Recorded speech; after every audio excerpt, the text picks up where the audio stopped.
Hello students, आज के इस वीडियो लेक्चर में हम चैप्टर नंबर 6 का क्वेश्चन नंबर 5 एंड 6 सॉल्व करेंगे। तो इसका एक्सप्लेनेशन स्टार्ट करने से पहले मैं आपसे रिक्वेस्ट करूंगी कि अगर अभी तक आपने चैनल को सब्सक्राइब नहीं किया तो चैनल को सब्सक्राइब कीजिए एंड बेल आइकन को प्रेस कीजिए ताकि आपको लेटेस्ट वीडियो के नोटिफिकेशंस मिलते रहे।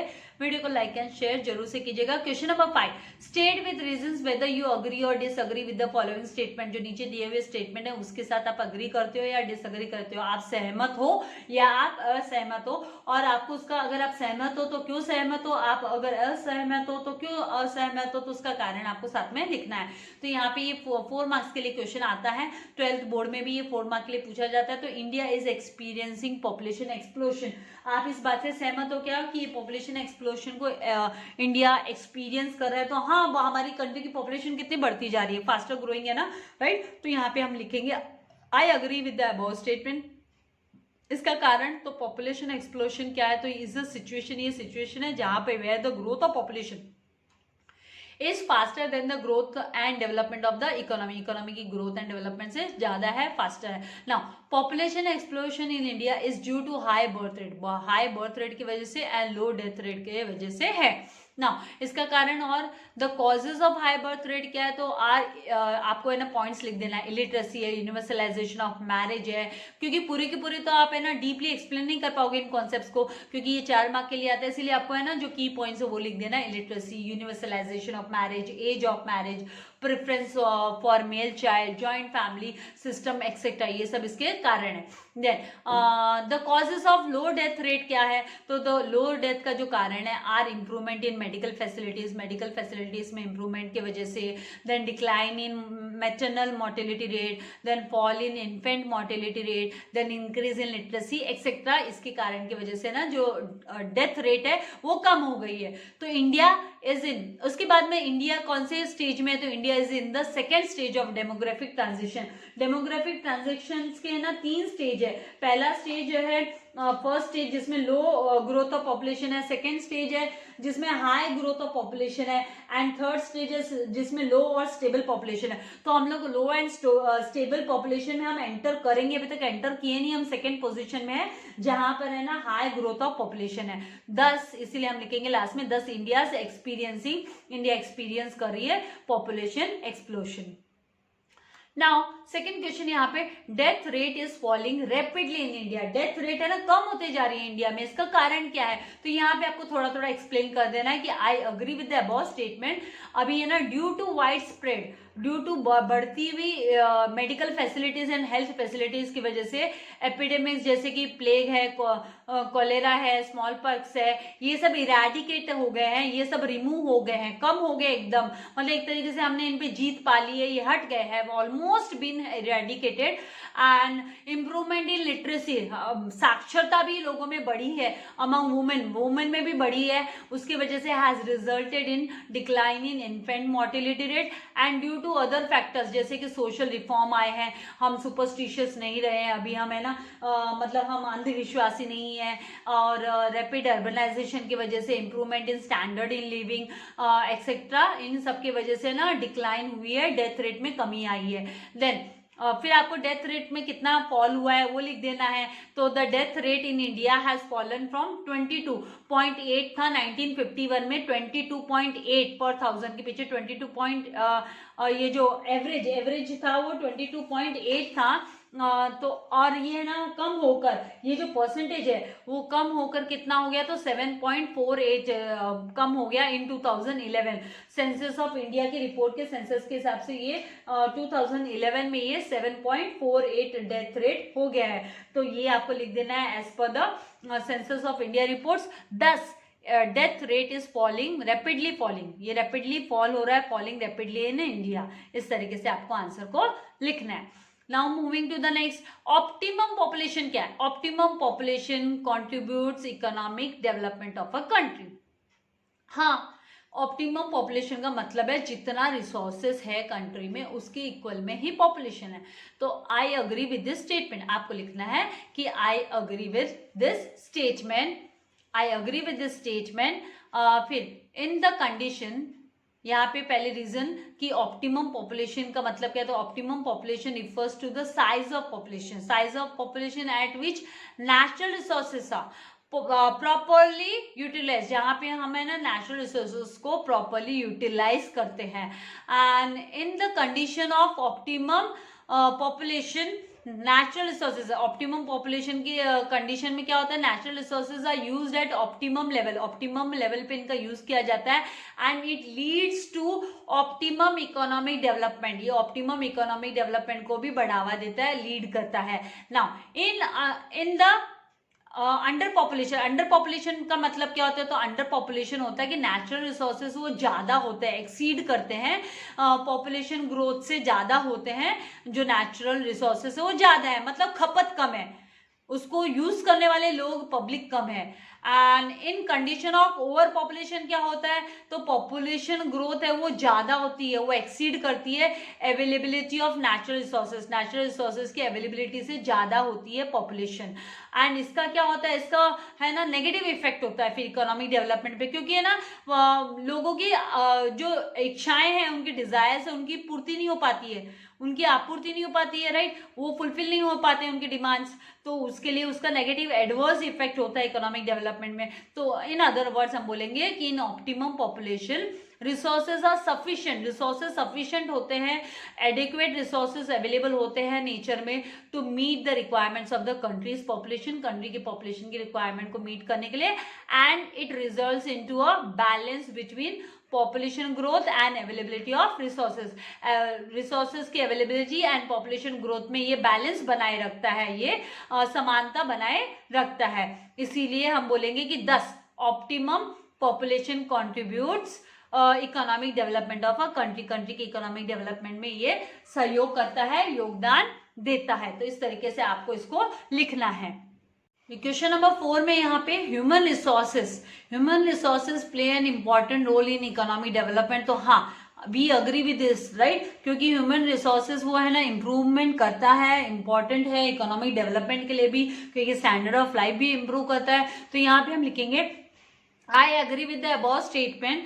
ह्यूमन रिसोर्स कंसिस्ट मतलब includes consist of healthy, educated and motivated people and they develop resources as per their requirements। क्योंकि ये जो ह्यूमन रिसोर्स है वो उसमें कौन कौन उसमें है ना, उसके पार्ट कौन कौन होते हैं, तो it consist of healthy, educated and motivated people. And जो एजुकेटेड होते हैं और मोटिवेटेड और हेल्दी पीपल होते हैं तो वो ऑटोमेटिकली अपने रिक्वायरमेंट्स के हिसाब से रिसोर्सेज को भी वो डेवलप करते हैं।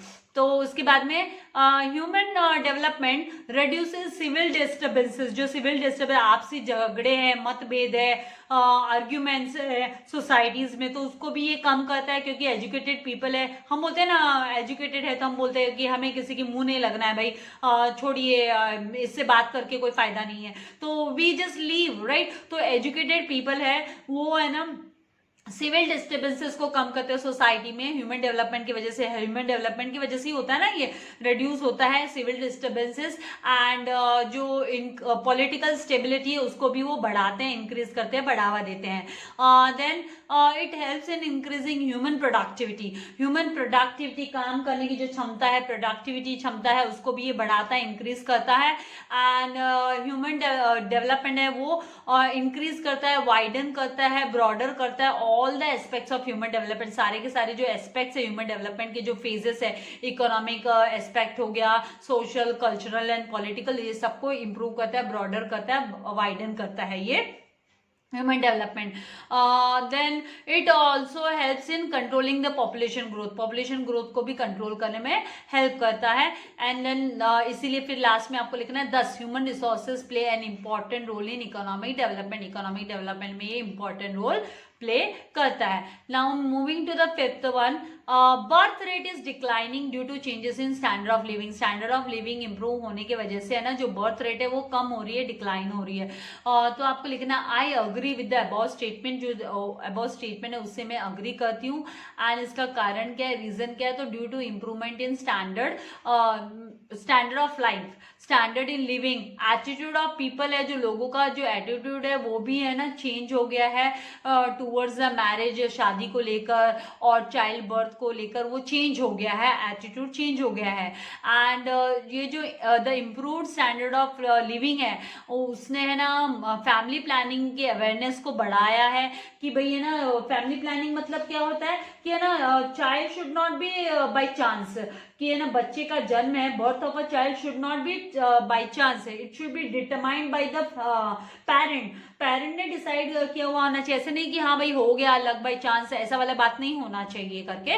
तो यहाँ पे फैमिली प्लानिंग अवेयरनेस भी लाता है and the need of the family की नीड को भी वो समझ के लेता है। देन नीड के हिसाब से काम होता है, मतलब जरूरत के हिसाब से। Then standard of living has increase the income of level, उसने इनकम जो लोगों की कमाई है उसको भी इंप्रूव किया, इनकम लेवल को भी इंक्रीज किया है किसी पर्टिकुलर कंट्री में, विच लेड टू, जिसकी वजह से ना बर्थ रेट है ना वो डिक्लाइन हो गई है, राइट। क्योंकि हम बोलते हैं ना ज्यादा बच्चे होंगे तो ज्यादा खर्चे होंगे, तो उसी हिसाब से है ना उसके बर्थ रेट में भी है ना डिक्लाइन आया है। Then next, increase in standard of living has helped people to come out of orthodoxy, जो सुपरस्टिशियस हमारा बिहेवियर, पहले जो पुराने ख्याल वाले और जो है ना ब्लाइंड माइंडेड बिलीफ वाले जो इलिटरेसी है वो कम हुई है स्टैंडर्ड ऑफ लिविंग की वजह से। Then the standard of living has improved the status of women के status को भी improve किया इसने, and raised the minimum age of marriage, और minimum age जो है marriage की उसको भी उसने increase कर दिया standard of living ने, कि भाई 18 साल से भी अभी है ना ऐसा नहीं है कि 18 साल की अगर फीमेल हो गई तो उसकी शादी हो जाए, ऐसा नहीं है। अभी वेल एजुकेटेड होते हैं तो 24, 25, 26 इस तरीके से अभी डेट्स अपने आप ऑटोमेटिकली एज चली गई है। नाउ दस बर्थ रेट इज डिक्लाइनिंग, इसके वजह से बर्थ रेट है वो कम हो रही है, and due to changes in the standard of life living, standard of living की वजह से भी है ना बर्थ रेट में डिक्लाइन आया है, चेंजेस आया है। नाउ नेक्स्ट जो क्वेश्चन नंबर 6 है, सॉल्व द फॉलोइंग, आपको सॉल्व करना है, आपको फाइंड आउट करने बोला गया है Q3 मतलब क्वार्टाइल 3 है ना आपका क्वेश्चन नंबर, जो आपका पार्टीशन वैल्यूज है उसके ऊपर बेस्ड वाला हो गया।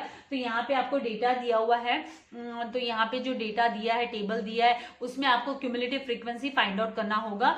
ईयर 1995 से लेकर 2011 तक का आपको क्या दिया हुआ है, पूरा डेटा दिया है। देन पॉपुलेशन इन करोड़ में पॉपुलेशन दी गई है, तो 36.1, 43.9, 54.8, 68.3, 84.6, 102.7 एंड 121.02, इन सबको जब हम सम अप करते, टोटल करते तो हमको n मिलता है, n इज इक्वल्स टू 511.42 आएगा। एंड यहाँ पे क्यूमुलेटिव फ्रीक्वेंसी, जैसे आपको मेथड पता है, पार्टीशन वैल्यू में मैंने आप लोगों को अच्छे से सिखाया है कि 36.1 इनिशियली 36.1 ही CF रहेगा, उसके बाद में 36.1 प्लस आपको 43.9 करना है तो 80 आ जाएगा, फिर 80 प्लस आपको है ना यहाँ पे 54.8 करना है तो 134.8 आ जाएगा, 134.8 प्लस 68.3 करेंगे तो 203.1, 203.1 प्लस 84.6 करेंगे तो 208.7 एंड 208.7.7 प्लस 102.7 करेंगे तो 390.4। फॉर्मूला अप्लाई करते हुए Q3 is equals to size of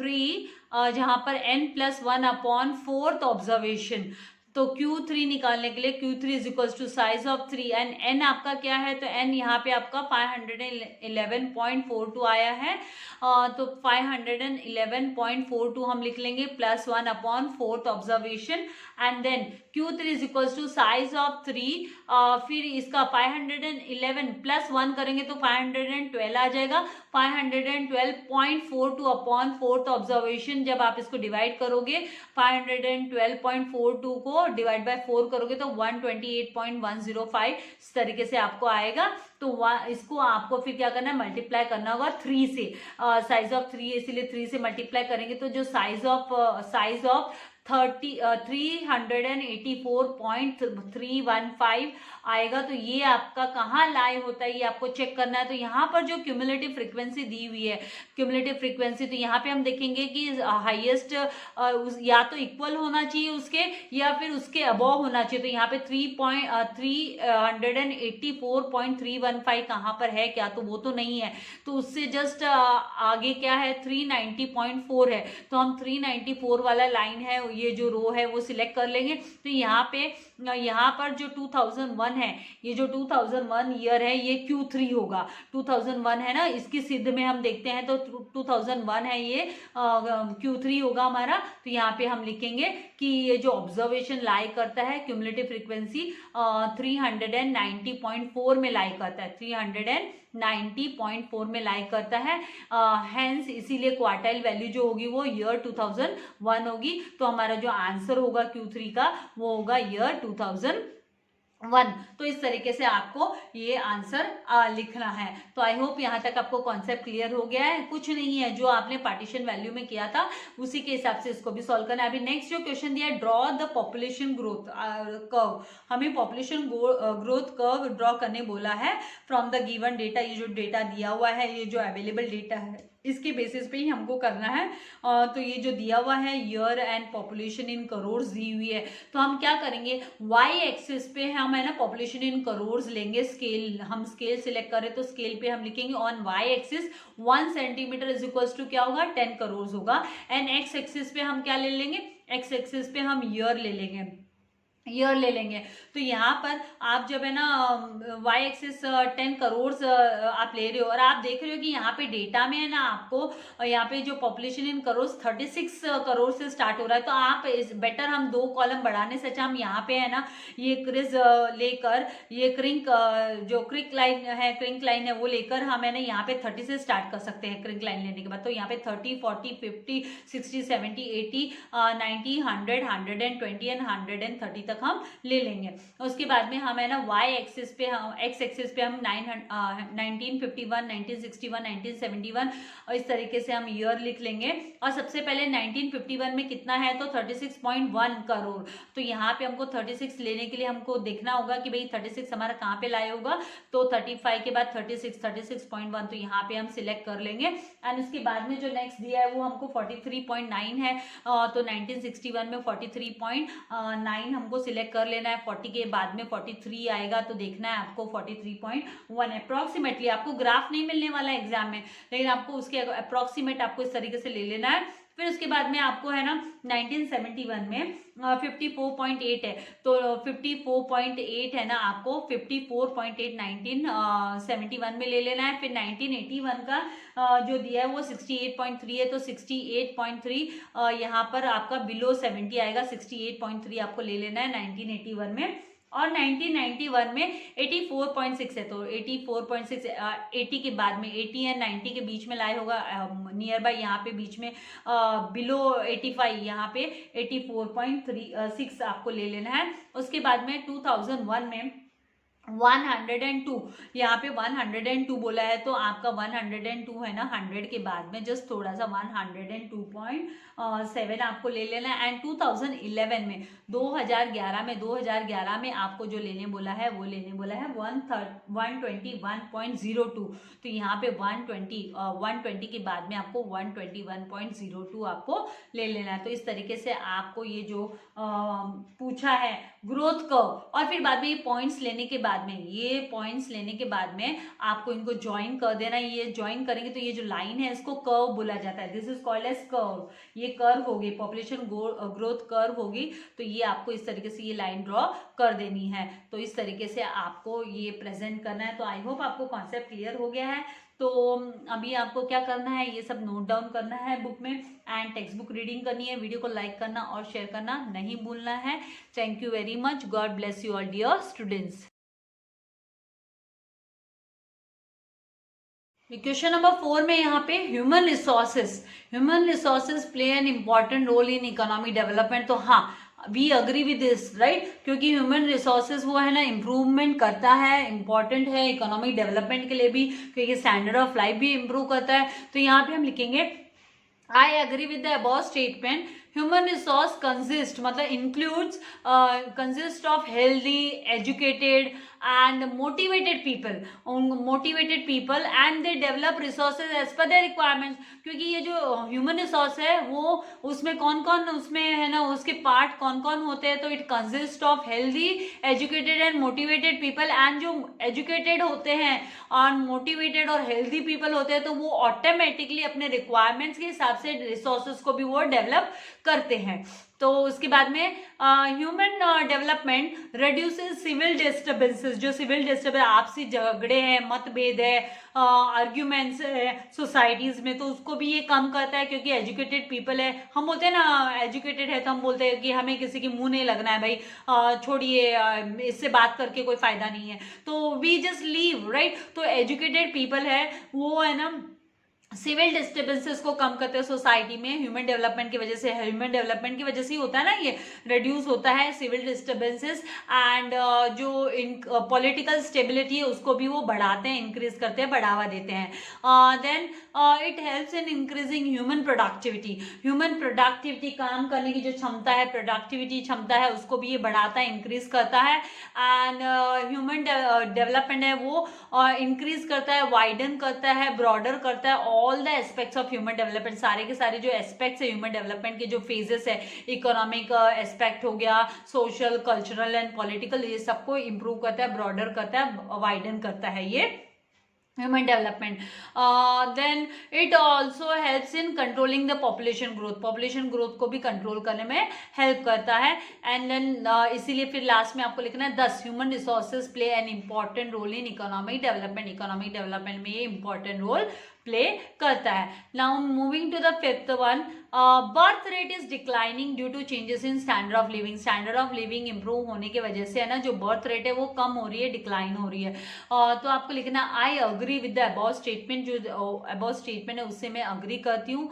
and इसका कारण क्या है, रीजन क्या है, तो due to improvement in standard of life, standard in living, attitude of people है, जो लोगों का जो एटीट्यूड है वो भी है ना चेंज हो गया है टूवर्ड्स द मैरिज, शादी को लेकर और चाइल्ड बर्थ को लेकर वो चेंज हो गया है, एटीट्यूड चेंज हो गया है.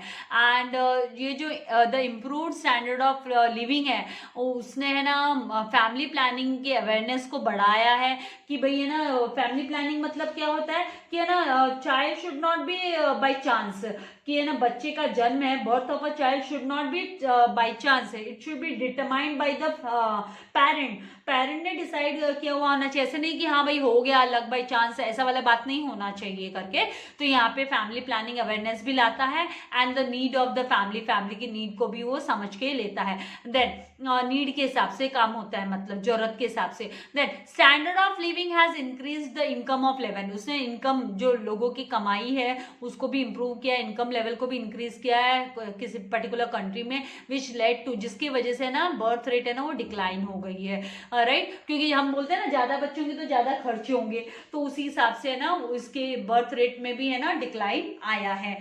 Then next, increase in standard of living has help people to come out of orthodoxy. जो ऑर्थोडॉक्सी, जो सुपरस्टिशियस हमारा बिहेवियर, पहले जो पुराने ख्याल वाले और जो है ना ब्लाइंड माइंडेड बिलीफ वाले जो इलिटरेसी है वो कम हुई है स्टैंडर्ड ऑफ लिविंग की वजह से. Then the standard of living has improved the status of women. Women के स्टेटस को भी इम्प्रूव किया इसने and raise the minimum age of marriage. और मिनिमम एज जो है मैरिज की उसको भी उसने इंक्रीज कर दिया स्टैंडर्ड ऑफ लिविंग ने. कि भाई 18 साल से भी अभी है ना, ऐसा नहीं है कि 18 साल की अगर फीमेल हो गई तो उसकी शादी हो जाए, ऐसा नहीं है. अभी वेल एजुकेटेड होते हैं तो 24, 25, 26 इस तरीके से अभी डेट अपने आप ऑटोमेटिकली एज चली गई है. नाउ दस बर्थ रेट इज डिक्लाइनिंग. इसके वजह से बर्थ रेट है वो कम हो रही है and due to changes in the standard of life living. Standard of living की वजह से भी है ना बर्थ रेट में डिक्लाइन आया है, चेंजेस आया है. नाउ नेक्स्ट जो क्वेश्चन नंबर 6 है, सॉल्व द फॉलोइंग, आपको सॉल्व करना है, आपको फाइंड आउट करने बोला गया है Q3 मतलब क्वार्टाइल 3 है ना आपका क्वेश्चन नंबर, जो आपका पार्टीशन वैल्यूज है उसके ऊपर बेस्ड वाला हो गया। तो यहाँ पे आपको डेटा दिया हुआ है, तो यहाँ पे जो डेटा दिया है, टेबल दिया है, उसमें आपको क्यूमुलेटिव फ्रीक्वेंसी फाइंड आउट करना होगा।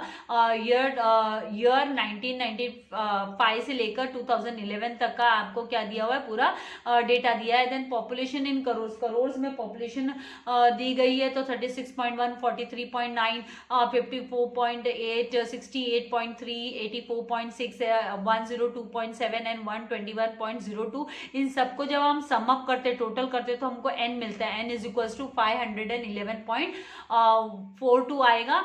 एंड यहाँ पे क्यूमुलेटिव फ्रीक्वेंसी, जैसे आपको मेथड पता है, पार्टीशन वैल्यू में मैंने आप लोगों को अच्छे से सिखाया है कि 36.1 इनिशियली 36.1 ही CF रहेगा, उसके बाद में 36.1 प्लस आपको 43.9 करना है तो 80 आ जाएगा, फिर 80 प्लस आपको है ना यहाँ पे 54.8 करना है तो 134.8 आ जाएगा, 134.8 प्लस 68.3 करेंगे तो 203.1, 203.1 प्लस 84.6 करेंगे तो 208.7 एंड 208.7.7 प्लस 102.7 करेंगे तो 390.4